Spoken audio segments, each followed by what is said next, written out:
We're facing criticism from the likes of the DUP and Brexiteers such as Kate Hoey. Prime Minister Boris Johnson has warned the EU that he could trigger safeguards in the Brexit deal. My guest today is someone I know who has been watching developments very closely, indeed, all the way through on this, Ben Habib. Ben, how are you? Very well indeed, thanks, Michael.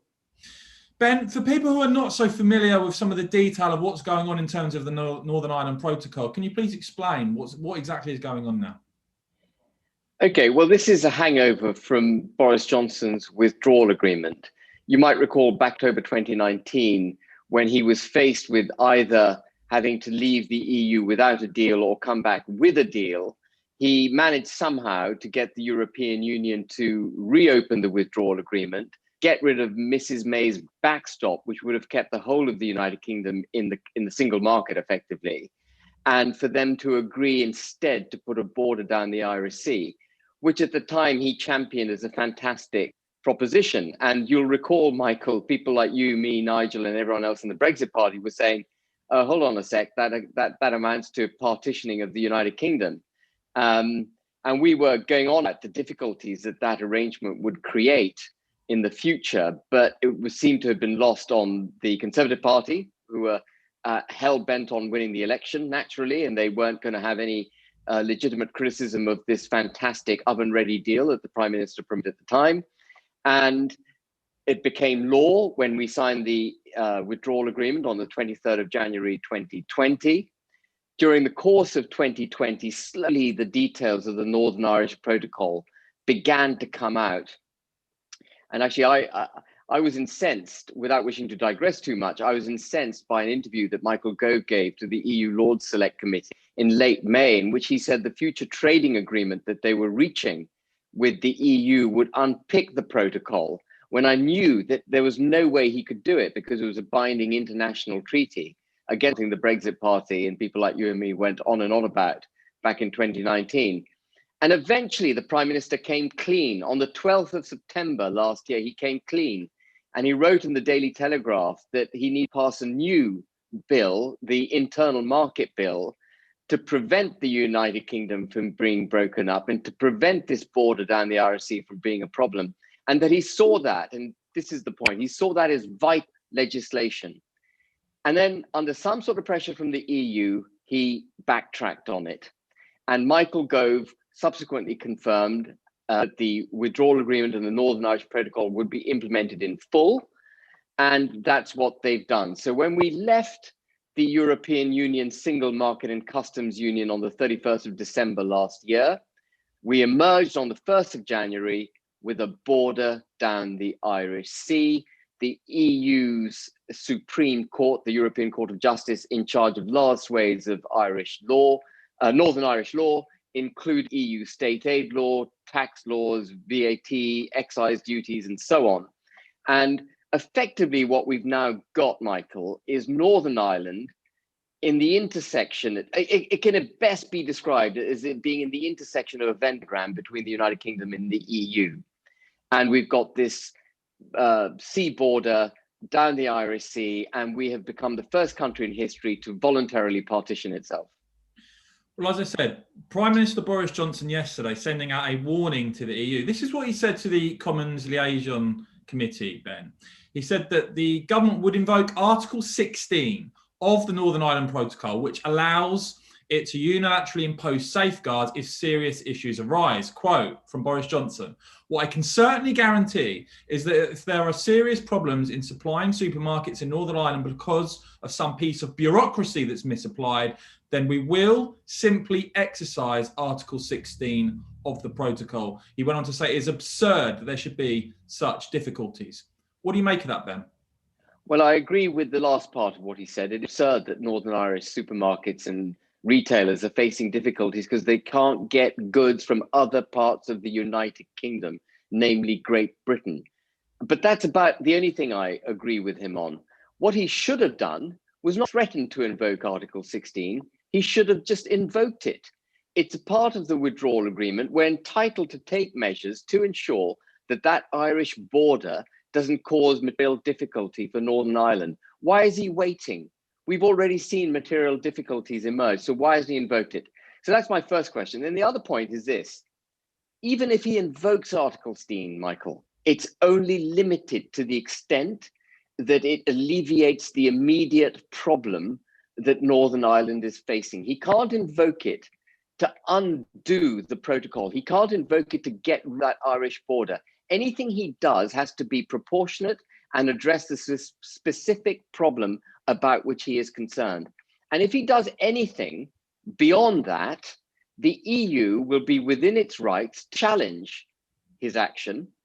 And guess what? It'll be the European Court of Justice that will be the supreme arbiter on whether or not what Boris Johnson does is appropriate. So he has got control of the situation. If he had control of the situation, he would have simply exercised his rights under Article 16. He hasn't done it, like so much else about Northern Ireland and that withdrawal agreement. He's great on rhetoric, short on action. Well, we are seeing increasing talk about Article 16 being invoked, Ben. So do you think it's inevitable that we can actually see that happen now or not? Well, I think he should have done it. It probably is inevitable if he has courage. But I still, I go back to the point I just made. It's only of limited use to the United Kingdom, Article 16. It only allows him to address the specific problem that he thinks has been created for Northern Ireland. It doesn't allow him to unpick the border. What Northern Ireland needs is a removal of the border down the Irish Sea so that it is genuinely part, not just of the internal market of the United Kingdom, but is generally part of the United Kingdom. Remember, our union of the United Kingdom goes back originally to 1707 and then took in Ireland in 1801. Obviously, then we had the Republic of Ireland, or Ireland itself, leaving in 1920. But this is an arrangement that's been in place for 300 years, and invoking Article 16 isn't going to get the problem. At best, it'll alleviate the problem for a short time period. And if he was going to do it, he should just have done it. So what do you believe the government now needs to do then, Ben? The government now needs to do what he began to nod to back in September when he said the internal market bill was a vital bit of legislation. What he now needs to do is recognize that we cannot have a partition down the Irish Sea, that he must honor his manifesto pledge that the whole of the United Kingdom would leave the EU as one United Kingdom. He must repudiate the Northern Irish Protocol, and he must put the border where the border should be, namely between Ireland and Northern Ireland. There's already a border there. It already separates two phytosanitary jurisdictions. It separates countries. It separates two currencies. It separates different tax rates. It's absolutely no imposition for it to also separate two customs areas. That's where the border should have been. It can be a smart border. There's no need for any infrastructure. As it is, Michael, what people don't appreciate is when cattle and agricultural products cross that border, they already have to fill in declarations. This putting the customs border there would have been no increase in bureaucracy or hassle for traders in Ireland or Northern Ireland. That's where the border is.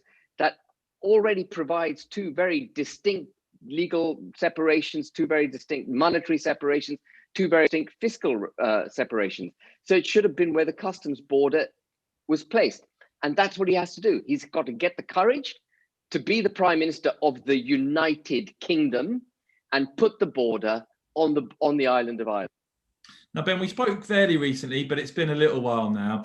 What's your reflection overall of the deal and of where we are now?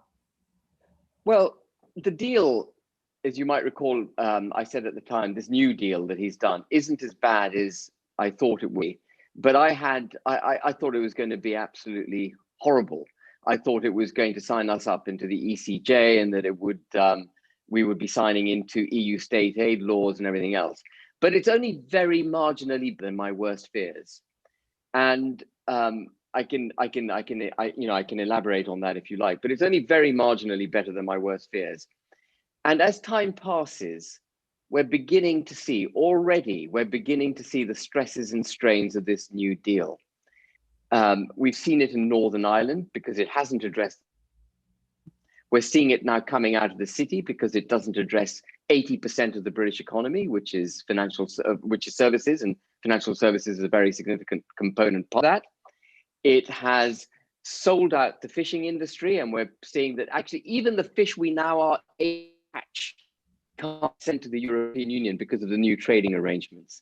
So our fishermen are in an even worse position than they were in the common fisheries policy. And what I find encouraging, I suppose, is that unlike the withdrawal agreement, where it took some time for people to see its pernicious effects, we're beginning to see the effects of this new trade and cooperation, the ill effects of the new trade and cooperation group coming out faster. So I'm hopeful that the electorate will see it, that public pressure will be brought to bear on the Prime Minister, and that he will then do what's right for the United Kingdom. And this is the saving grace in the trade and cooperation agreement.